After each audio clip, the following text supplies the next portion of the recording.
Bueno, muy buenas tardes. Primero, inícienos contando su nombre, su edad, en qué año ingresó a las FARC y cuántos años tenía en ese momento. Muy buenas tardes. Mi nombre de pila es Arsenio Silva Ramos. Nací en Florencia, Caquetá, en 1973.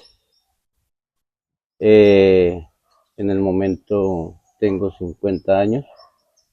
Eh, Me vinculé de alguna manera a las filas de las FARC a finales de 1983. Como se puede ver, a la edad de 10 años. ¿Qué hace actualmente usted y quién es Arsenio el día de hoy? Bueno, actualmente estoy haciendo mi proceso de reincorporación en actividades humanitarias, extrajudicial y confidencial en lo que comprende en busca de personas dadas por desaparecidas dentro del marco del conflicto. Eh, Ha sido o es un, una necesidad que de alguna manera nosotros los firmantes de paz contribuir, como lo firmamos en dentro del Acuerdo de Paz de La Habana, contribuir con verdades para buscar a aquellas personas que de alguna manera tuvieron que ver con la confrontación o que cayeron durante la confrontación armada y que no tuvieron y aún no han tenido respuesta sus seres queridos y que de alguna manera nosotros como firmantes tenemos que contribuir, ayudar a subsanar, digamos, no aliviar, porque lo hecho o lo que ya sucedió, esto ya no se puede volver a restablecer como una nueva posibilidad de decir, aquí está el dolor subsanado al 100%, pero sí podemos de alguna manera ayudar, aliviar esos dolores de esos seres queridos y de esas madres que tanto han aclamado una verdad. ¿Qué fue lo que lo motivó a usted a ingresar a las FARC? Si usted me pregunta qué me motivó a mí para ingresar a las FARC, no tendría la respuesta suficiente porque estaría en muy temprana edad. De pronto, eh, digamos, más que todo, yo llegué a las FARC, eh, como muchas personas que llegaron, sin entender incluso ni cuáles eran los objetivos, ni la ideología, ni los principios, ni lo que se proponía las FARC en el momento. Ok, entonces, Las FARC, en ese momento que yo llego a las FARC, llego más que todo, como lo conocemos, las mismas necesidades me obligaron de llegar a las FARC eh, sin conocimiento, digamos, sin una digamos, contes- con las cosas definidas, ¿sí?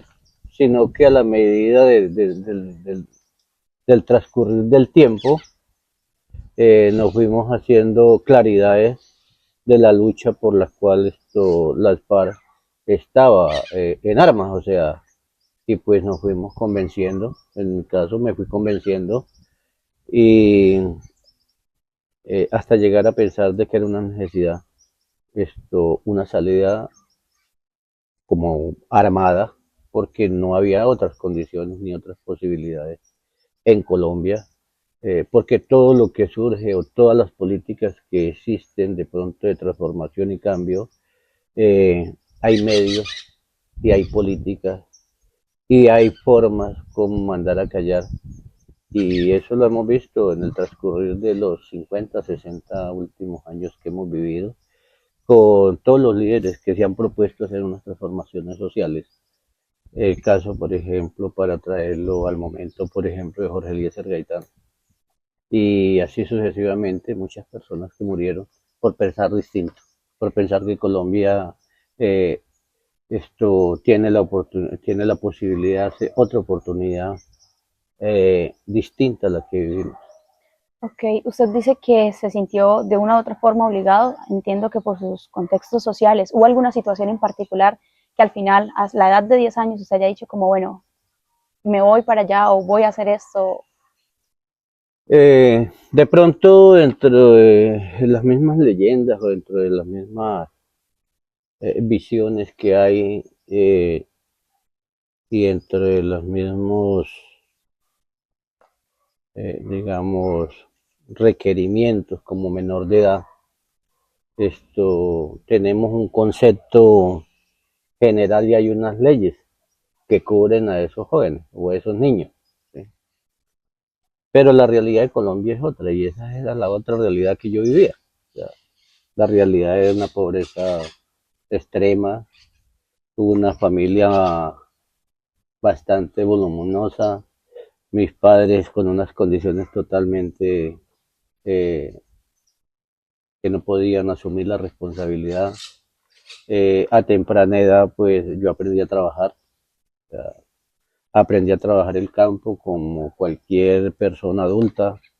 Muchas de las ocasiones, pues utilizaban mi esfuerzo de trabajo, pero como digamos, como de forma de engañarlo, nunca había la remuneración, o si no tenga esto, o algo así como endulzando un niño, ¿no?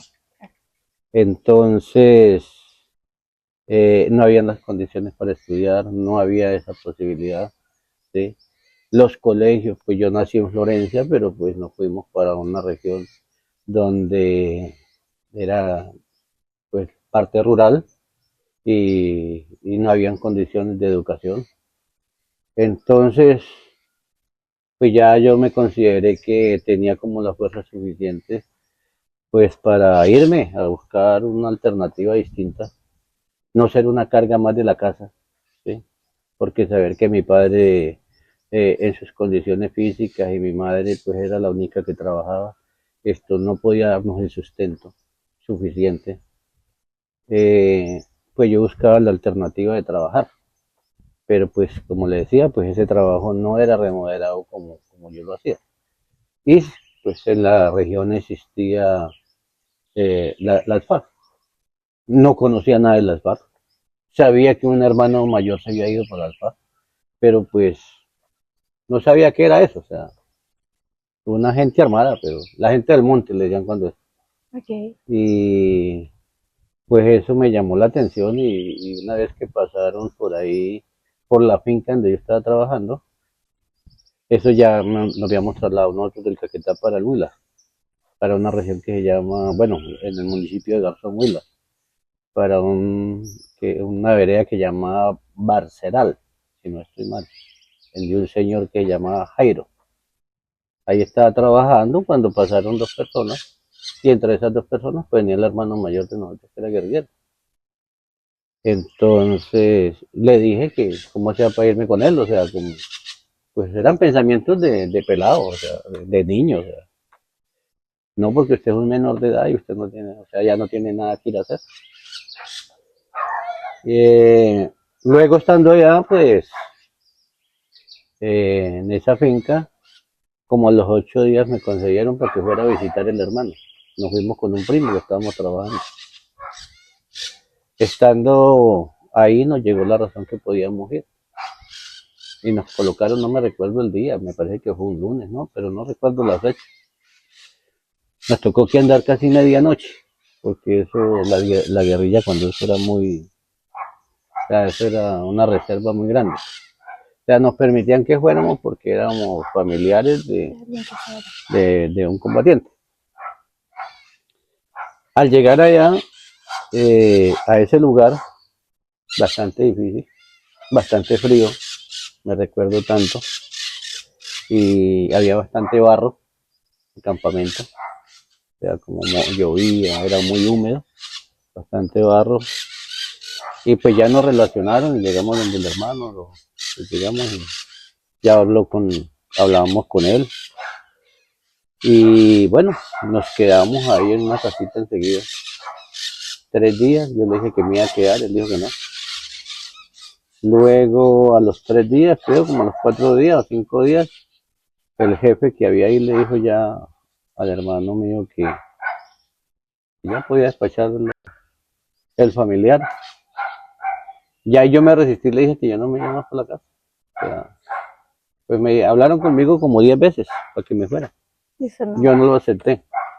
¿Por qué no lo acepté? Porque miré en ese momento del grupo que había ahí, que yo no sabía ni que era una unidad, como una forma de convivencia distinta a la que yo vivía, ¿sí? Eh, donde todo era colectivo, digamos, estas palabras me las aprendí después, ¿sí? Donde yo miraba, o sea, lo que yo podía visibilizar era que era prácticamente una familia muy unida. Yo, dentro de mi corta edad y mis pensamientos, dije, yo puedo ser parte de esta familia. Y al final el hermano mío fue y habló con el comandante que, pues que esa era una exigencia que yo estaba haciendo muy personal y pues respetando cualquier decisión, eh, pues que él solicitaba que me dejara en ese momento ahí para de pronto no ir a coger un camino distinto, que fuera a pasar algo y pues él no haber hecho ni siquiera hablar o haber de pronto terminado. Además porque él sabía las condiciones económicas por lo que estaba pasando la familia y pues consideraba que ahí era, yo lo he dicho, y lo he dicho hasta en la G, y lo he dicho en distintas entrevistas. Yo miraba que ahí era como una forma de refugio para las circunstancias y necesidades que yo tenía. O sea, no pensando en tomarnos el poder como lo llegué a entender después, ni llegar a pensar, por ejemplo, de que iba a ser una lucha armada. O sea, eran pensamientos de un niño de 10 años. Que O sea, quería cambiar su situación. quería cambiar, o sea, el momento yo quería era cambiar la forma de vida que estaba llevando. Y encontré en ese grupo eh, la convivencia que llevaban y se asoció a los pensamientos que yo tenía. Y a pesar de que me despacharon, pues yo no hice caso omiso, me quedé. ¿Qué sintió al dejar a su familia?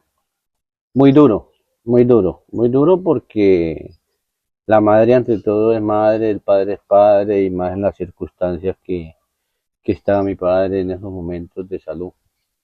Para mí eran muy desquebrantadores, pero igual no podía hacer nada. O sea, estar allá o no estar era, más bien si estaba, pues ayudaba era a generar eran necesidades. El no estar, pues queda un bocado de comida más o las necesidades le podrían ocurrir a otros. ¿Los volvió a ver después? A mi madre sí, pero a mi padre no. Él murió Cuando usted estaba en... cuando ya estaba en filas. ¿Pudo ir a su entierro No, quizás? no, pues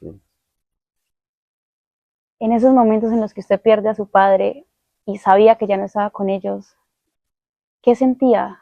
Quizás en algún momento quiso irse o qué sentimientos pasaban por su cabeza en esos momentos. la guerra lo limita a uno de muchas cosas. O sea, en la guerra que estuvimos nosotros, las barras, nos limitaba por seguridad de muchísimas cosas. Una de las limitaciones que teníamos nosotros, que era necesario limitarlo, era la comunicación con la familia. No porque esto hubiera un reglamento o existieran unas orientaciones de los jefes, sino que era una necesidad porque poníamos en riesgo la misma familia. O sea, el hecho de yo tener contacto con mi mamá, con mi papá, con mis hermanos, eso podía conllevar a que la inteligencia militar esto supiera cuál era mi familia y de ahí entonces yo podía generarle un riesgo, o sea, que ellos de ahí para adelante ya pues fueran esto a ser judicializados, Claro. llevados, investigados. Entonces uno se hacía consciente que si uno quería la familia, lo mejor era no saberla. Y por lo tanto, pues cuando muere mi padre, yo sé después, a los 11 años de muerto, que él falleció. Todo por la guerra. O sea, todo por la guerra, porque en ese momento tocaba, en ese momento que estaba en armas, tenía que comprender que primero era mi familia y después las emociones que pudiera yo sentir. O sea, las emociones tenía que sabérmelas ¿Reprimirlas? controlar, saber conllevar, Siempre, siempre tuve en referente mi familia, mi padre, mi madre y a los hermanos, pero como le digo, esto fue algo que yo me convencí de que no les podía hacer daño por mi decisión que había tomado. Con su hermano vivió, perdón, estuvo mucho tiempo, en algún momento se separaron. En las filas, pues uno en las filas tenía que estar dispuesto a cualquier decisión que se tomara. Y entre esas decisiones, tengo entendido, si no mal no estoy, que como a los 4 años de estar juntos, él sale de traslado del tercer frente para el secretariado. El tercer frente, que es jurisdicción en el Caquetá. Y el secretariado en ese momento se encontraba en los diálogos de Belisario Betancur, en la Uribe Meta. Entonces, en ese momento es que surge el traslado de él. ¿Y usted lo volvió a ver después? Sí, después ¿Él no aún está vivo? está vivo. ¿Tiene contacto con él? Sí, claro que sí. Okay. Cuando usted entra a la organización, ¿qué rol entra a cumplir y en qué momento usted se convierte en comandante? Llego de muy temprana edad, pues la rectifico. No pues, sabía nada de la guerra, no sabía absolutamente nada. Mis condiciones académicas eran nada. Yo entré como más bien siempre que me hacen estas entrevistas me viene a la memoria una persona que fue dos personas que jugaron un papel muy importante ¿en qué? En mi niñez, en la vida guerrillera.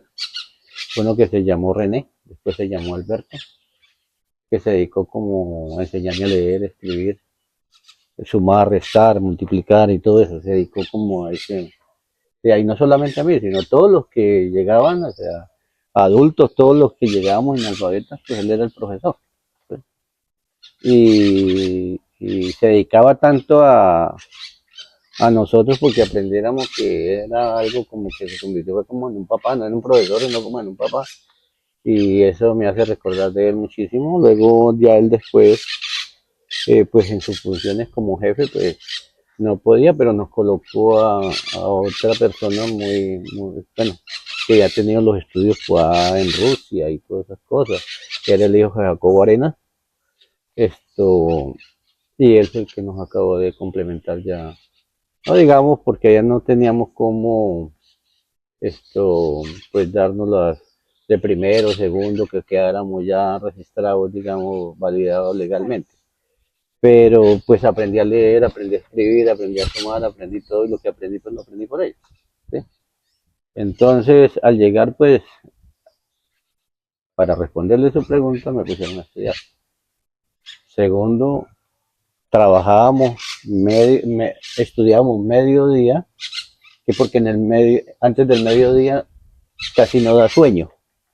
Y íbamos a trabajar en agricultura después del mediodía, que era la parte más dura del día. O sea, a sembrar plátanos, yuca, o sea, a sembrar cultivos para la alimentación de la misma organización. Entonces, eso era como nada con armas, nada que tenía que ver. Estamos hablando de los años 83, 84, 85, cuando la FARC era supremamente, digamos, muy cuidadosa, era como muy, muy, muy, muy disciplinada, por decirlo algo, Okay. o sea, que no se dejaba ver de nadie, pero que todas las cosas eran Se muy bien cuidaban. organizadas, ¿sí? En esas épocas. Eh, Todo lo que se hacía tocaba que ganárselo uno, hasta para salir a la población civil, para no ir a desprestigiar tenía que tener un buen comportamiento. Todo eso, o sea, todos esos valores y todas esas cosas, pues inicialmente comencé a aprenderlas en la FARC, hasta los 15 años. O sea, es como un paso hasta los 14, 15 años que yo estoy como en este proceso.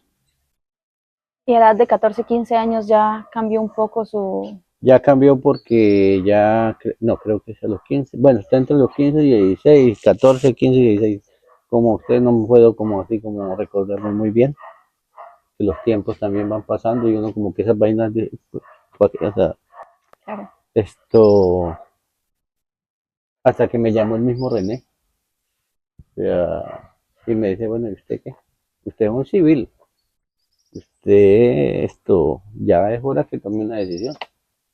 ¿Se va para la casa o lo ubicamos en algún lugar o se va a quedar acá? O sea, decida, o sea, decida. Llegó el momento de que, ¿qué va a hacer? Porque está bien, aquí no puede ayudar, pero igual usted no figura como guerrillero, usted no figura que no. Más bien figura como civil y si llega a pasar algo, pues no hay que responderle a la familia. Pues yo así como en forma de mamadera de gallo le dije, no, pues yo no voy a ingresar, ustedes son los que deciden. Y al último le dije que sí, ¿qué voy a hacer yo?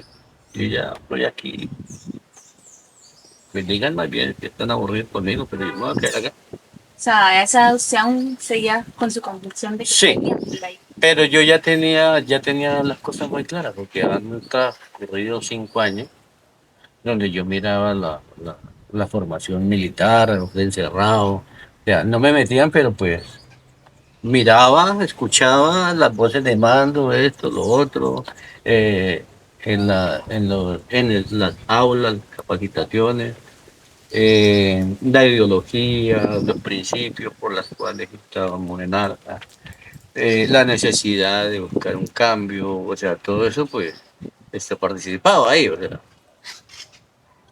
pero ya ir a tocar un arma es a lo que me refiero. Ir a tocar un arma, ir a una formación militar, ya, o sea, era excluido. Ya en ese momento ahí para adelante me incluye. Ya me pasan un palo por 3 meses, aprende a cargar ese palo para darle un arma. Y luego si lo dejaba por ahí, pues sencillamente eso me costaba. Abandono de armas.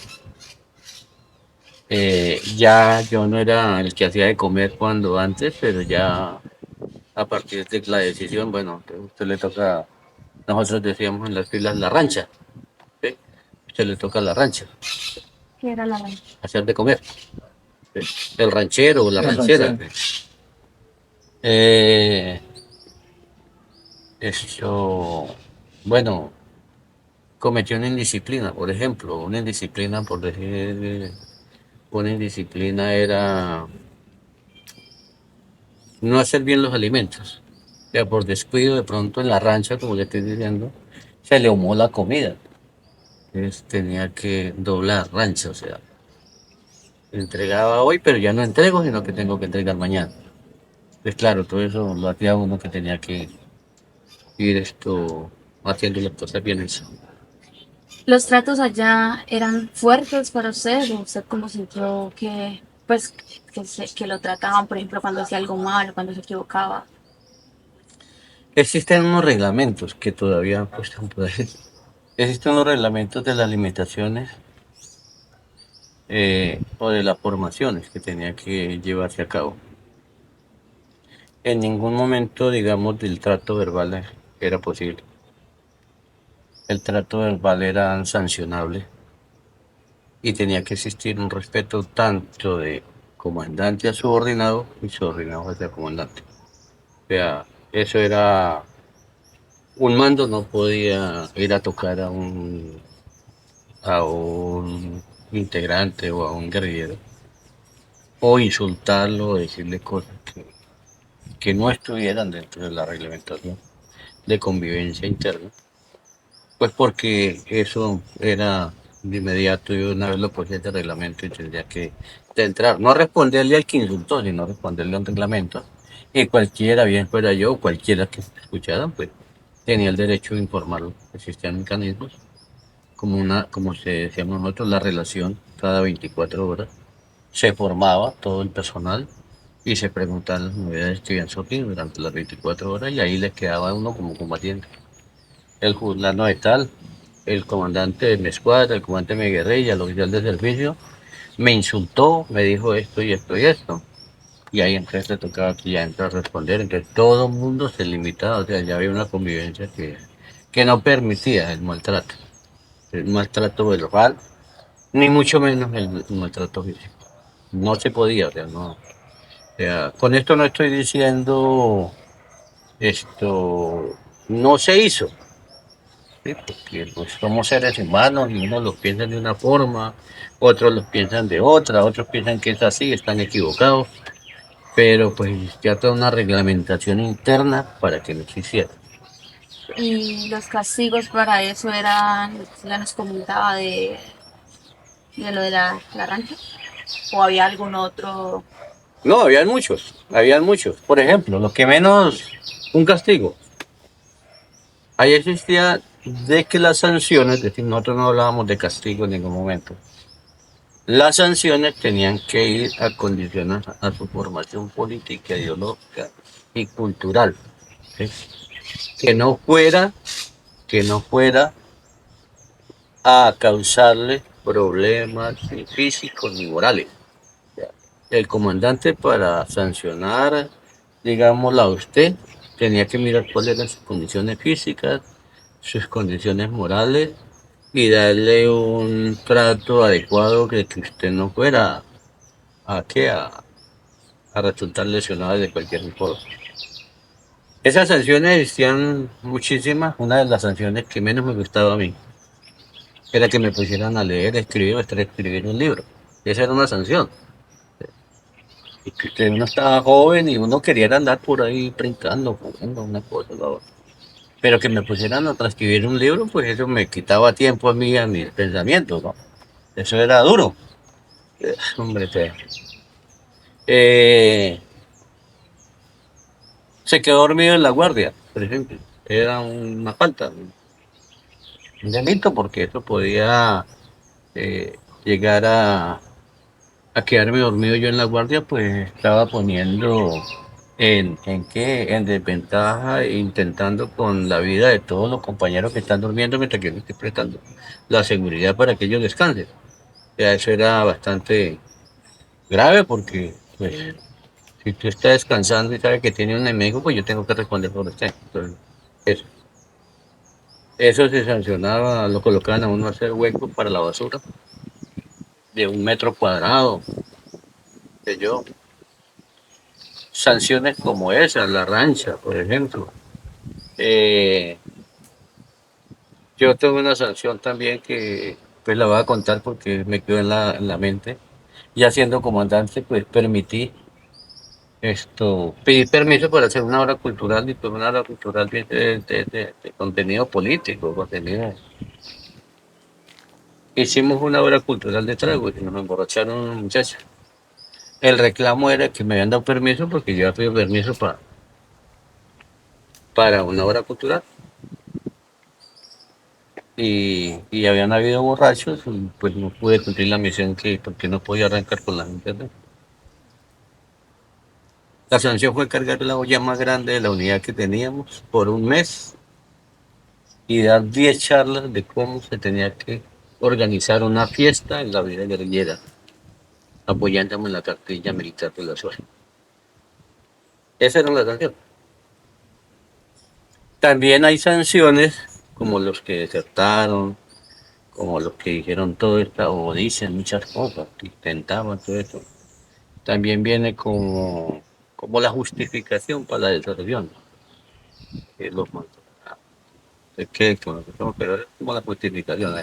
La realidad está en el contenido de un reglamento disciplinario local. También existían sanciones muy graves que ya iban sobre, que tenían que ver con la vida de las personas, que podían ser hasta fusilado, llegar a violar a una mujer. Eso era condenado, no condenado por el comandante. Si ahí habían 100 guerrilleros o 200 guerrilleros, se convocaba una consejo de guerra, ya está comprobado, de que violó, la persona que violó esto, y pues ya era una decisión colectiva. Si esa persona salía suelta, lo expulsaban de las FARC o sencillamente era ejecutado. Y pues cosas como esas tan graves, pues yo solamente miré un caso en las FARC, donde una persona guerrillera violó a una señora civil y por lo tanto nos dimos de cuenta y se convocó al Congreso y se fusiló. Por eso es tan duro cuando a nosotros nos dicen de que somos violadores. Sí, yo creo que la parte en demasiado se condenó y se fue duro y fuerte las cosas como es de violación fuerte. Asesinar a una persona sin la previa consulta a los organismos superiores. Eso era un delito que lo podía llevar a un Consejo Revolucionario de Guerra y poder ser fusilado.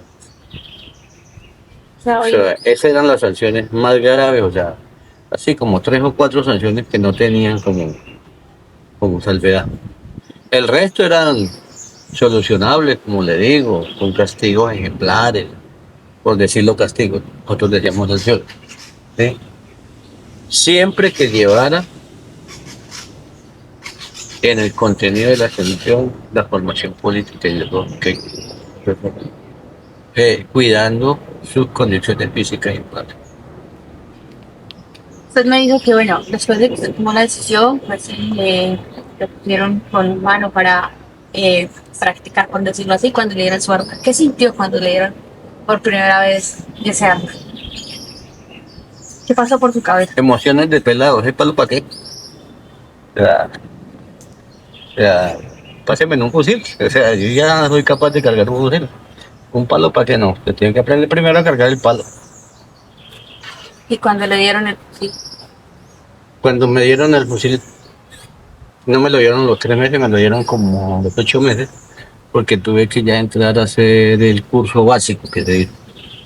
Y en el curso básico duró casi como 5 meses. Y sí, más o menos por un tiempo aproximado de unos 8 meses. Un día me llaman a la oficina donde están los miembros del frente y me dicen, pues me dijeron, pues ya usted tomó la decisión, ya hizo el curso, ya cargó el palo, eh, le vamos a dar un arma y ya usted tiene, esto, aprendió a armar, desarmar, cómo se maneja un arma, para qué es un arma, no está utilizarla para cosas distintas, y no puede vender su vida para esto y lo otro. Y pues que no nos hace otra alternativa de lucha sino la lucha armada y este es el que le corresponde a usted. ¿qué sintió cuando lo tuvo por primera vez? Pues lo que le digan en el momento es mentira, o sea, yo sé que fue una alegría, pero me lo entregó el mismo jefe y me dijo, cuídelo, es parte de su vida, si lo deja botado, si lo abandona, pues no tiene con qué defenderse, téngalo. Y lo recibí con todo el agrado, sí, y lo estuve ese tiempo. ¿En qué momento usted llega a ser comandante? Eso demoró mucho. Eso demoró mucho porque, como le digo, en esos tiempos había gente muy antigua, gente mucho más experimentada, gente mucho más formada, digamos, porque eran de partido, porque tenían más claro el tema de la lucha revolucionaria. eh, y yo ya para ser jefe, pues me tocó que pasar varias etapas, como desde el 83 hasta el... Yo fui guerrillero raso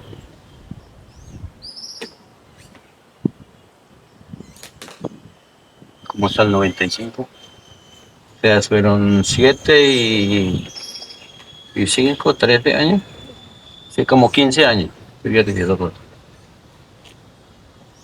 De ahí para adelante, pues, a los 15 años ya me llamaron a un curso de mando. Estaba por allá en una unidad. Cuando un día menos pensado me llamaron, me dijeron que tenía que ir a hacer un curso de mando para avanzar. para que fuera miembro del Estado Mayor del Frente o jefe de una compañía, una policía. Yo venía haciendo llamando, pero de escuadra, pero pues no había decidido, ya me llaman para, pues, para darme esa formación. Ok. Usted tiene, me imagino que muchas historias, muchos recuerdos, pero ¿tiene un recuerdo feliz? ¿O cuál es el recuerdo más feliz? ¿Y cuál es el recuerdo más fuerte, por decirlo de alguna forma, que usted tiene de ese tiempo? El más fuerte, la operación Berlín, el más duro. De 365 guerrilleros llegamos 120 pesos. El resto murieron, el resto desaparecieron y otros se regresaron.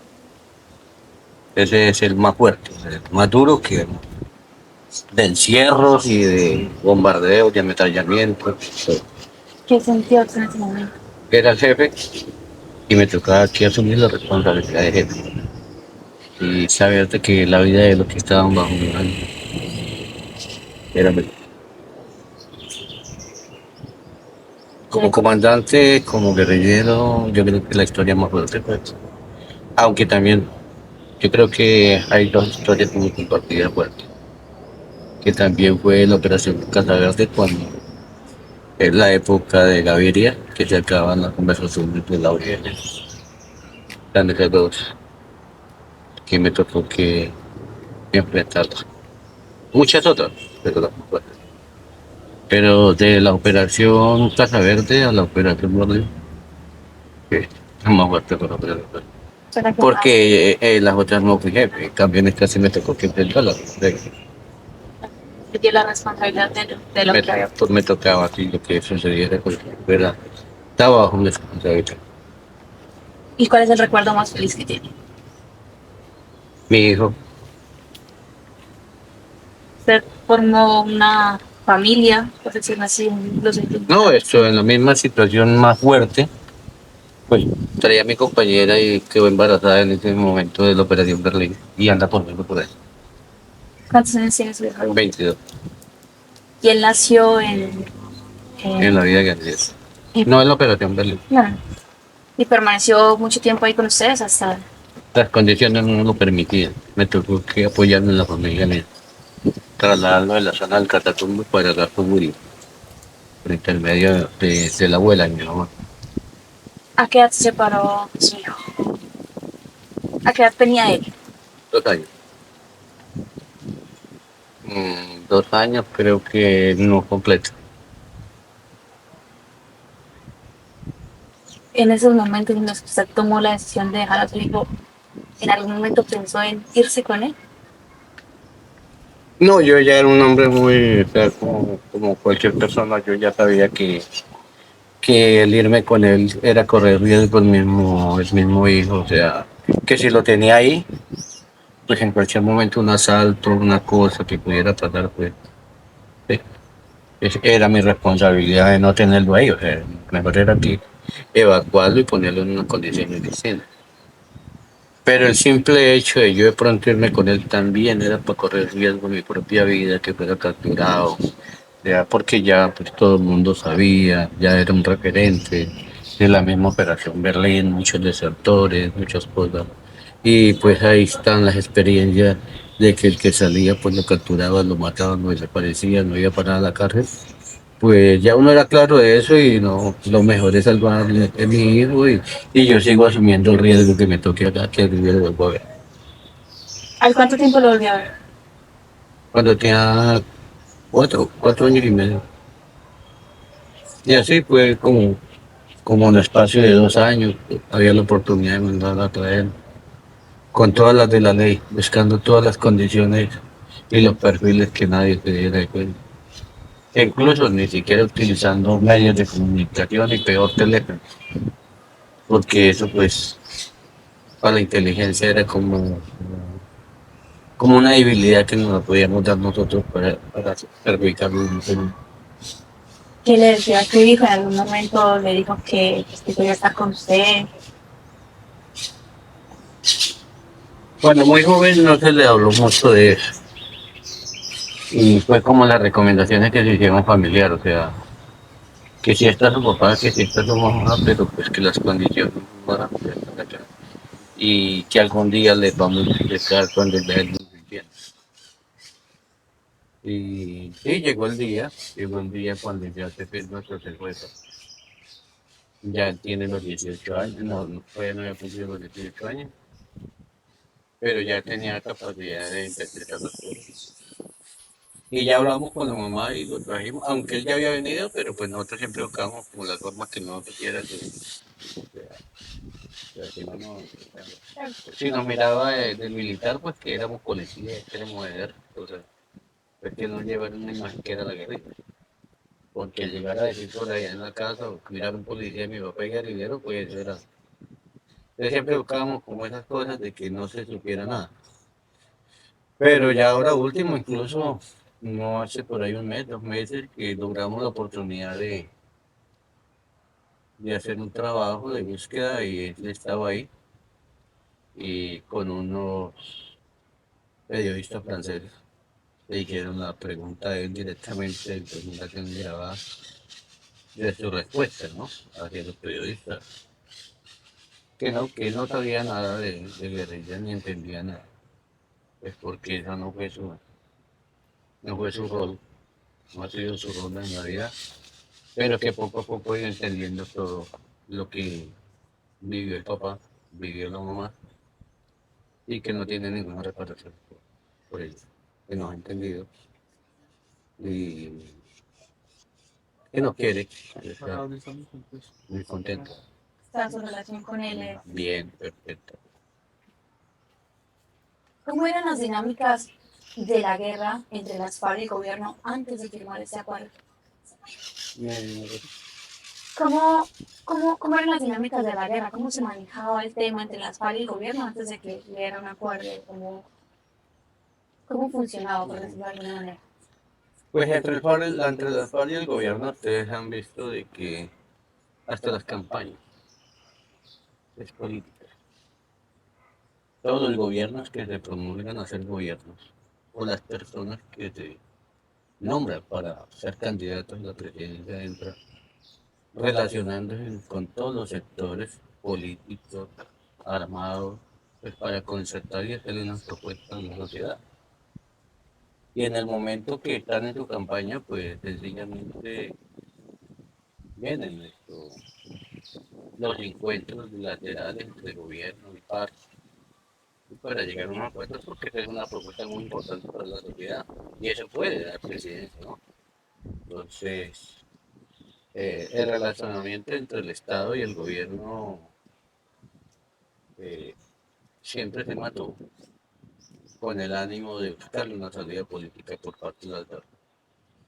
Pero, pues el Estado nunca lo permitía, nunca lo permitió.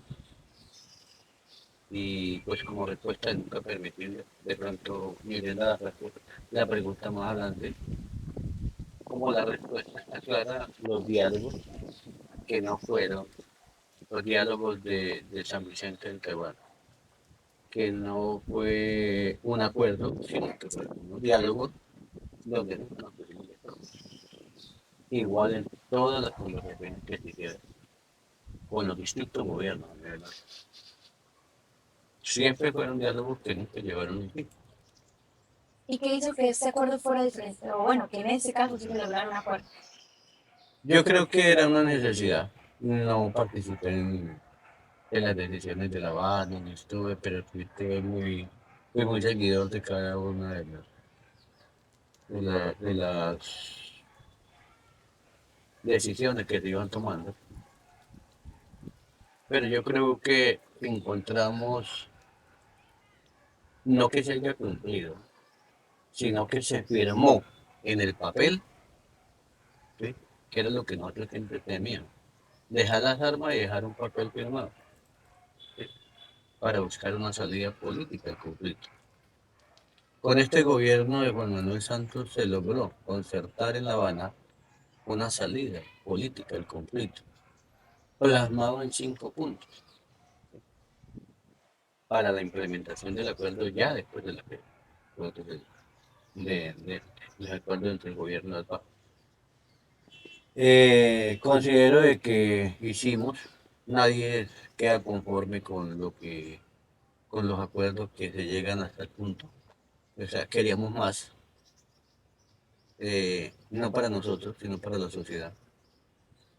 Pero desafortunadamente no se pudo más. Pero era necesario. Ya, 53 años ya era más que suficiente para entender de que no era necesario seguir con las armas, sino seguir en ese mismo concepto ideológico y político de buscar la salida a través de la vía concertada, de la vía política. Que no era necesario continuar con la lucha armada, respetando las decisiones también de otros que se quedan en armas, porque pues, todos somos libres, uno ya pensamos de que no es necesario la lucha armada y otros piensan que es necesario la lucha armada. Pero pues sí nos queda y debe quedar como claro para nosotros la sociedad es que 53 años en guerra, como estuvo la paz, son 53 años. Y esos 53 años se deben de hacer un balance, una evaluación. Si en 53 años no nos tomamos el poder como estamos pensando, es otra alternativa, o sea, distinta. Y eso debe hacerse claro en la sociedad. Ahorita que usted lo dice, cuando surgió esta idea de que iba a haber un acuerdo, hubieron algunos frentes, algunas personas que no estuvieron de acuerdo. ¿Cómo fue como concertar además? Bueno, estamos hablando del territorio nacional, ¿no? Yo estás en la costa. En el lugar donde yo estuve no hubo ningún inconveniente. Pero sí sé que en las partes del Guaviare, donde fue el primer frente, existió el rechazo de algunos compañeros que eran del primer frente y pues no acudieron al llamado del secretariado y decidieron pues continuar la lucha armada, pero el resto, de la mayoría, pues tomamos la decisión. Decisión pues que era de un momento, digamos, colectivamente que teníamos que tomar. Pero como le digo, pues son seres humanos, somos seres humanos y pues algunos iban a buscar algunas alternativas distintas. ¿Sí? ¿Qué impacto cree que tiene este acuerdo, más que para la sociedad, para ustedes como excombatientes, para ustedes como firmantes hoy en día? Cesar la guerra, o sea, no es necesario más guerra. Para mí es la enseñanza y la experiencia que tengo. A muchos que le apuntan a la guerra, considero que no es necesario continuar con la guerra. Considero que la guerra debe de suspenderse, incluso hasta las mismas emociones comunicativas, que tienen un pecado muy grande en esta guerra, ¿Por qué lo dice? porque lo atizan muchísimo los mexicanos.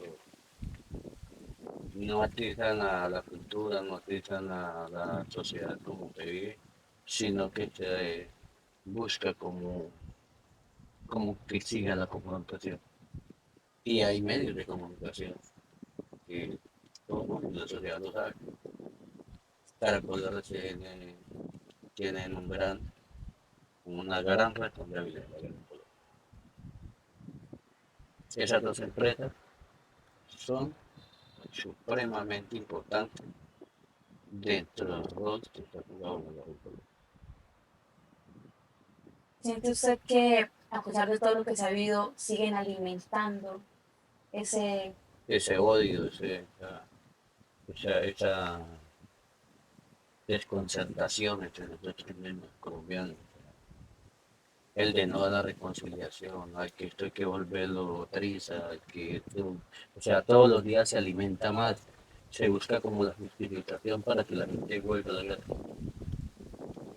de que no hay que dejarlo, hay que llevarle, no, sí, es así como se dice, si hay una alternativa, hay una solución, es que esa no sirve, que la que me dice, y que si no es así, pues entonces hay que meter la guerra, que los plomos,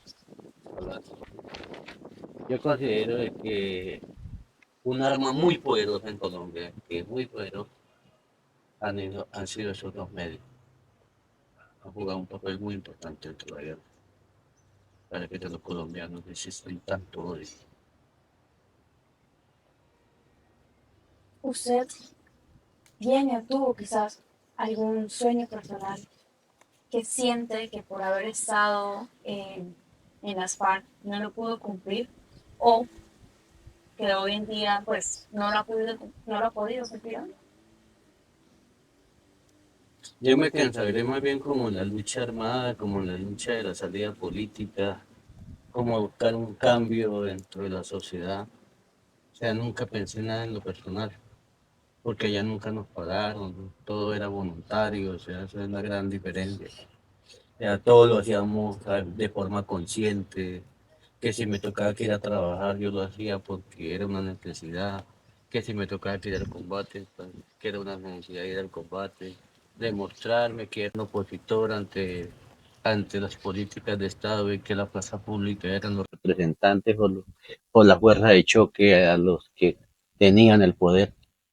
Que teníamos que hacer como todo eso lo hicimos incluso hasta arriesgar la propia vida, eh, a cambio de buscarle una salida distinta a la sociedad, o sea, que debiéramos de ser distintos. Entonces, digamos que emociones en mí personalmente, yo creo que, pues hoy puedo decirlo, esto no logré esa meta, o sea, que era, y pues llegar acá a la sociedad, ya la reincorporación, pues llegar acá y sumarme más a un colombiano más de la sociedad. Y Y desde acá, pues, decir, o pues muchas de las veces de la gente que no sabe la causa que yo representé, en veces pues nunca me ha pasado, ¿no? Pero pues a otros compañeros te ha pasado. O los medios, por ejemplo, manifestar rechazos y cosas así, o sea, pues eso es lo que a mí más como que me conmueve, ¿no? Porque yo digo, yo hice una lucha tan justa, tan consciente, pero como este rechazo, ese odio, entonces eso es como lo que a mí me genera como más De esa reincorporación de ustedes a la sociedad. la desinformación, que es lo más fuerte. La mentira. ¿Qué dificultades ha encontrado? Personalmente no, pero sí colectivamente sí las he encontrado. El decir de que las para, o sea, que quede entre la historia de Colombia de que nosotros no fuimos revolucionarios y no bandidos, asesinos y violadores.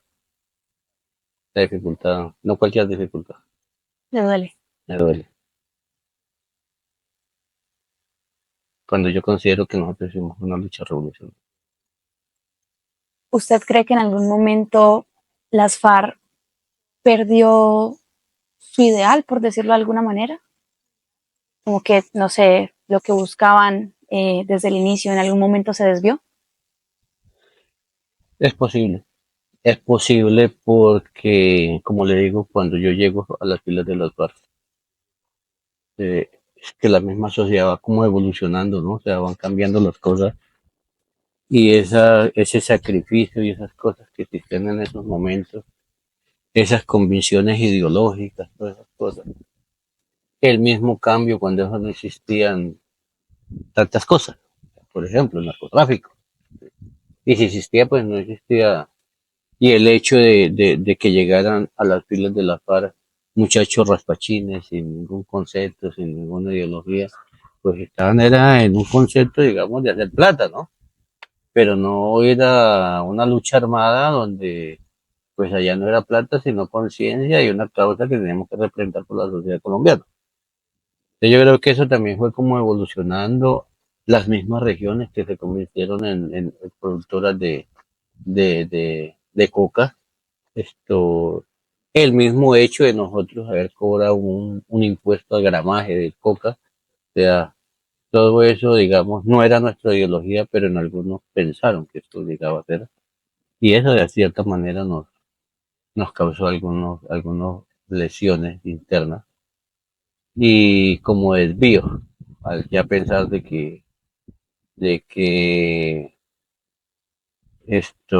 muchas veces de la misma población civil decir cuando las agresiones paramilitares, pero es que vea, es que aquí ahí está la coca y esto y lo otro, y tener nosotros que decir a la población, es que el objetivo de nosotros no es la coca. Nosotros no luchamos para venir a cuidar fincas. Nosotros no estamos para traficar, no. Es una necesidad de ustedes, los campesinos.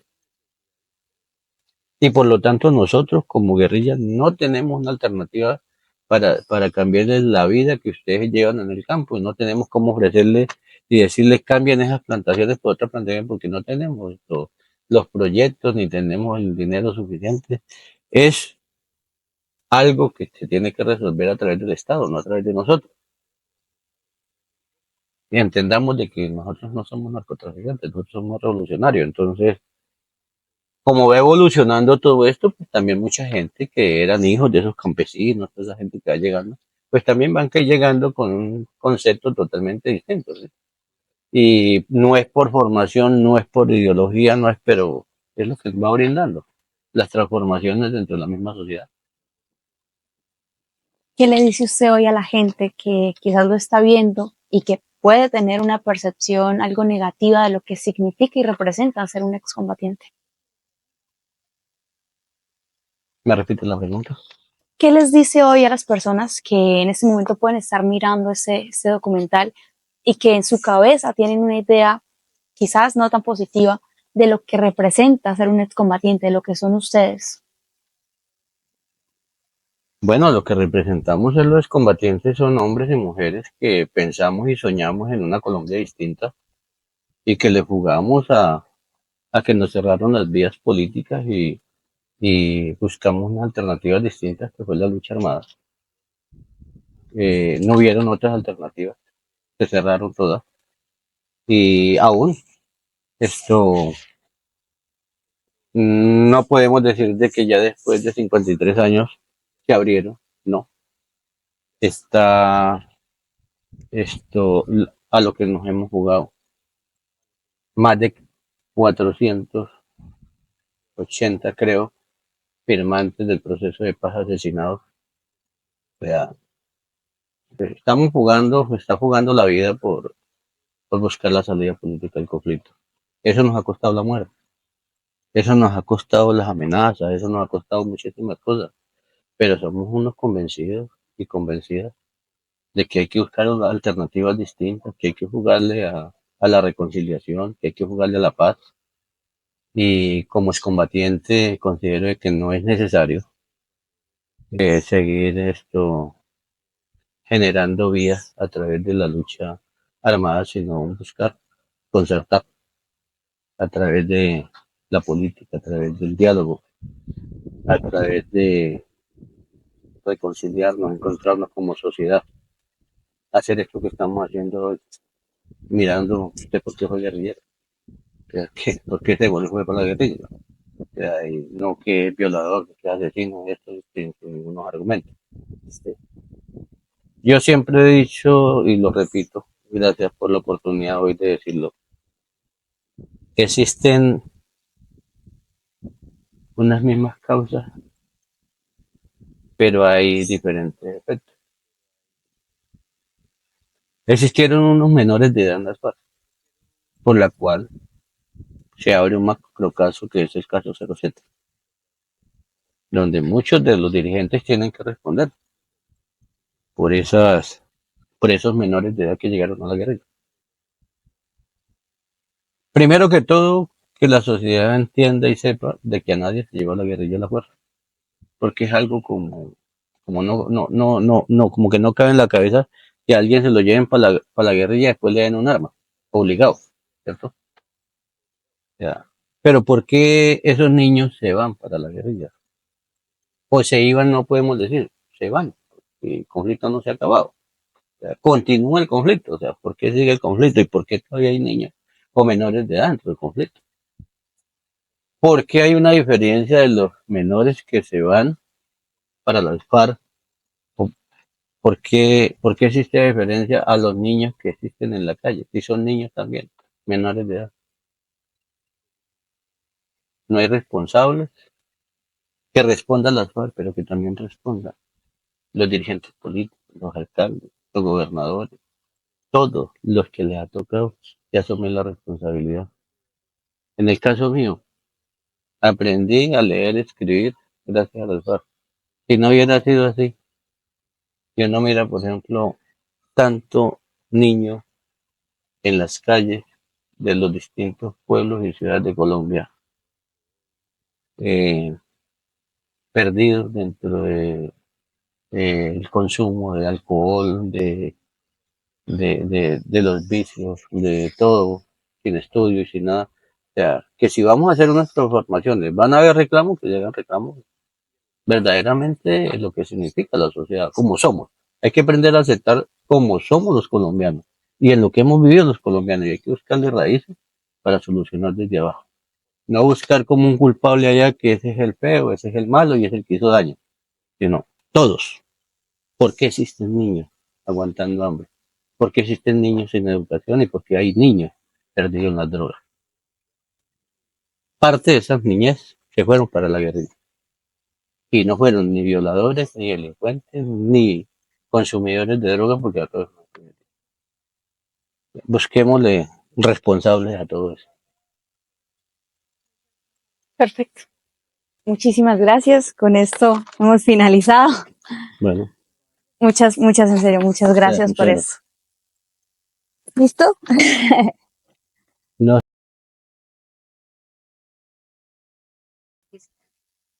¿Listo? Cuéntenos, usted como firmante, en este momento, ¿qué está haciendo para apoyar a la reincorporación? O como, ¿cuál es su aporte en este momento para todo este proceso? bueno, en el mismo proceso de la firma del acuerdo, están las víctimas del conflicto, y por lo tanto, tanto las FARC como el gobierno eh, concertamos y quedamos en la obligación de aportar verdades, de buscar las personas desaparecidas dentro del marco del conflicto. Aquellas personas que no regresaron al seno de sus familias, que salieron en distintas direcciones, algunos a los paramilitares, otros al ejército, otros a la policía, otros a las FARC.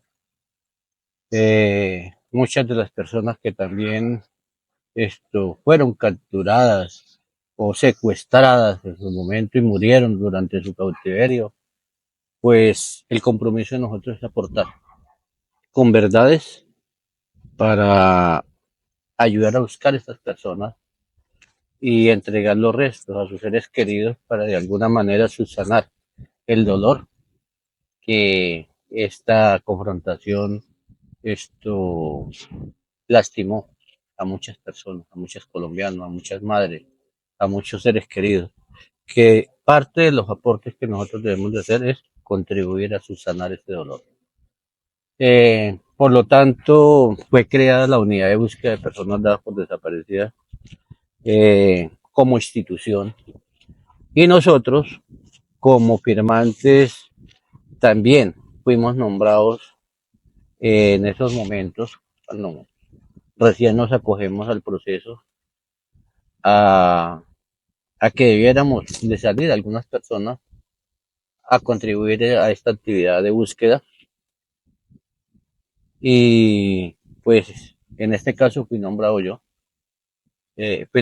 porque conocía la región del Catatumbo, norte de Santander, conocía parte de la costa y conocía la población, conocía a los excombatientes y eso hacía de que pues hubiera más confianza para que muchas de las informaciones o las fuentes que tengan informaciones, entonces pues me las pudieran revelar y a través de mí pues yo poder contribuir en ir ubicando a esas personas desaparecidas y por intermedio junto con la unidad de búsqueda o el 6CR, la Cruz Roja Internacional, poder conllevar acciones que podamos recuperar esos restos y entregarlos a los seres queridos.